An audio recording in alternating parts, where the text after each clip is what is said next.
নমস্কার বন্ধুরা, আজকে ছিল কিন্তু ইন্ডিয়া ভার্সেস ইংল্যান্ডের কিন্তু ফার্স্ট টি-20 ইন্টারন্যাশনাল ইন ইডেন গার্ডেন্স।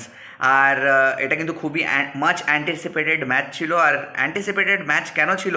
কেন কি আমরা জানি যে এই ম্যাচটা দিয়ে কিন্তু আবার ইন্ডিয়ান ক্রিকেটের যে যত ফ্যান্সরা ছিল সেটা কিন্তু তারা কিন্তু এই ম্যাচটাকে নিয়েই কিন্তু বাঁচত। কেন কেন কি আমরা জানি যে ইন্ডিয়ান ক্রিকেট টিম কিন্তু আগের সিরিজ যেটা কিন্তু বর্ডার গাভাস্কর ট্রফি হলো সেটাতে কিন্তু ইন্ডিয়া 3-1 কিন্তু হেরে যায়।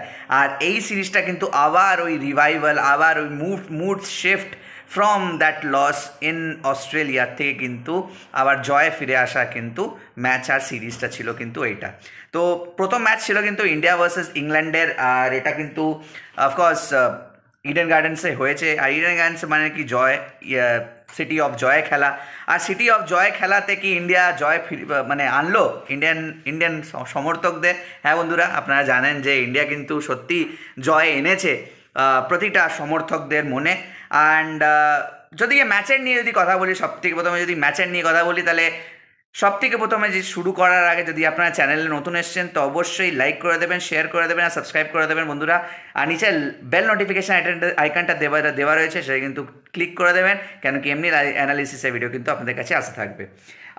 আজকে কিন্তু প্রথম টস জিতে কিন্তু ইন্ডিয়া বোলিং নিয়েছিলেন। আর বোলিং নেওয়ার পরে কিন্তু অর্শদীপ সিং কিন্তু যা জিনিস করেন সেই জিনিসই কিন্তু করলেন। অর্শদীপ সিং কিন্তু দুখানা উইকেট তাড়াতাড়ি নিয়ে নিলেন আর স্ট্রেট অ্যাওয়ে ব্যাকফুটে ফেলে দিলেন কিন্তু ইংল্যান্ড টিমকে।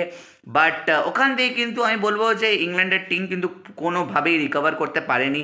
চাই ওটা বরুণ চক্রবর্তীর ড্রিম স্পেল হলো, ড্রিম স্পেল আমি বলবো না, কেন কি বরুণ চক্রবর্তী কিন্তু এখন কনসিস্টেন্টলি কিন্তু টোয়েন্টি ক্রিকেটে কিন্তু দারুণ বোলিং করে যাচ্ছেন, চাहे বিদেশের মাটি গিয়ে হোক বা ঘরের মাঠে হোক। বাট বরুণ চক্রবর্তী কিন্তু অসাধারণ বোলিং করে যাচ্ছে আর ইন্ডিয়ায় কিন্তু হেল্প করে যাচ্ছে টি-20 ম্যাচেসগুলো জিতবার জন্য। আজও কিন্তু উনি 3খানা উইকেট নিয়েছেন। তারপরে কিন্তু হার্দিক পান্ডিয়ারও দেখলাম প্রথম দিকে উনি প্রথম 2 ওভারে কিন্তু 26 রান মার খেয়ে গেছিলেন। তারপরে কিন্তু কামব্যাক করে নিয়ে উনিও 2 উইকেট নিলেন।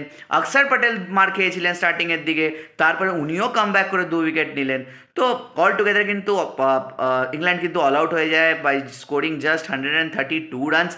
আর এই 132টা রানের মধ্যে কিন্তু সব থেকে হাইয়েস্ট রান করেন কিন্তু জস বাটলার। আর বাটলারকে বলতেই হবে, একটা মানে ক্রেডিট দিতেই হবে, কেন কি যেখানে প্লেয়ার্সরা আসছে আর যাচ্ছে সেখানে কিন্তু ক্যাপ্টেন্স নকটা কিন্তু খুবই ইম্পর্টেন্ট হয়ে যায়। আর সেটাই কিন্তু হলো বন্ধুরা। ক্যাপ্টেন্স নকের হিসাবে কিন্তু ইংল্যান্ড টিমের কিন্তু টোটালটা পৌঁছালো গিয়ে 132 রানস। আর তার রিপ্লাইয়ে কী হলো? তার রিপ্লাইয়ে কিন্তু ইন্ডিয়া নামলো। ইন্ডিয়া নেমে নিয়ে কিন্তু একটা রিমার্কেবল ওপেনিং পার্টনারশিপ চললো between Sanju Samson and of course Abhishek Sharma. তারপরে আমরা দেখি যে আউট হয়ে যান অফকোর্স সঞ্জু স্যামসন কিন্তু আউট হয়ে যান। সঞ্জু স্যামসন কিন্তু জফরা আর্চারের বলে আউট হয়ে যান। তারপরে সূর্যকুমার যাদব নামবেন, সূর্যকুমার যাদবও আউট হয়ে যান। সূর্যকুমার যাদবের কিন্তু ফর্মটা কিন্তু ডিপ হয়েছে লাস্ট অনেকগুলো ম্যাচ ধরে কিন্তু এই জিনিসটাই দেখা যাচ্ছে যে সূর্যকুমার যাদবের কিন্তু ফর্মটা ডিপ হয়েছে। চাহে এটা নিজের প্লেসটা তিলক বর্মাকে ছাড়ার জন্যে হোক বা অন্য কিছুর জন্যই হোক, কিন্তু আমরা এটা পরিষ্কারভাবে দেখতে পাচ্ছি যে সূর্যকুমার যাদবের কিন্তু ফর্মটা ডাউন হয়েছে। আর এটা কিন্তু কনসার্নিং ব্যাপার। হয়তো এখনও কিন্তু টোয়েন্টি ওয়ার্ল্ড কাপ নেই, 2026 সালে আছে, কিন্তু তাও ইট ইজ আ কনসার্নিং ব্যাপার যে ভারতীয় দলের ক্যাপ্টেনের কিন্তু ফর্ম কিন্তু ডাউন আছে। আর ফাইনালি আমরা একজনের কিন্তু রিমার্কেবল ইনিংস দেখলাম। অফকোর্স অভিষেক শর্মা 34 বলে কিন্তু 79 রানস করে কিন্তু ইংল্যান্ডদেরকে কিন্তু একদম মানে রাত তো ছিল কিন্তু দিনে তারা দেখানোর মতন কিন্তু মার মেরেছে অভিষেক শর্মা। মানে what a knock, scoring 79 runs against this bowling line up. মানে we have to give credit to him. And তার ফলে কিন্তু আমরা ম্যাচ জিতে গেলাম। 7 উইকেটে আমরা ম্যাচটা জিতলাম। অফকোর্স ওদের পিক অফ বলার্সের মধ্যে কিন্তু একটা উইকেট আদিল রশিদ আর 2টো উইকেট কিন্তু জফরা আর্চার পেয়েছে। অ্যান্ড তো এইভাবে কিন্তু ইন্ডিয়া কিন্তু 1-0 আপ হয়ে গেল। তো 1-0 আপ হয়ে যাওয়ার পরে কিন্তু অফকোর্স ইংল্যান্ড কিন্তু একটু ব্যাকফুটে যাবে, নিজের প্ল্যানস ড্রয়িং বোর্ডে আবার ওদেরকে কিন্তু ছক বানাতে হবে আর নতুনভাবে কিন্তু প্ল্যান বানিয়ে কিন্তু এই নতুন ইন্ডিয়ান টিমের সঙ্গে কিন্তু নামতে হবে।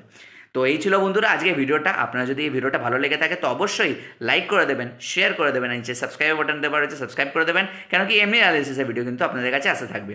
আজকে ভিডিওটা এই পর্যন্তই বন্ধুরা, দেখা হচ্ছে আবার অন্য কোনো ভিডিওতে, ততক্ষণের জন্য ভালো থাকবেন, সুস্থ থাকবেন, নমস্কার।